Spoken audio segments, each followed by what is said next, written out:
हनुमान् श्रीपदो वायुपुत्रो रुद्रो नघोजरः अमृत्यवीरवीरश्च ग्रामवासो जनाश्रयः धनदो निर्गुणः शूरो वीरो निधिपतिर्मुनिः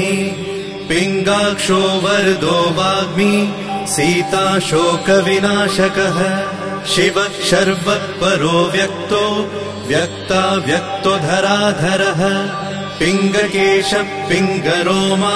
श्रुतिगम्यः सनातनः अनादिर्भगवान् देवो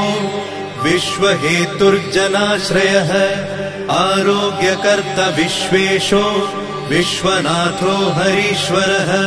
भर्गो रामो रामभक्तः कल्याणप्रकृतिस्थिरः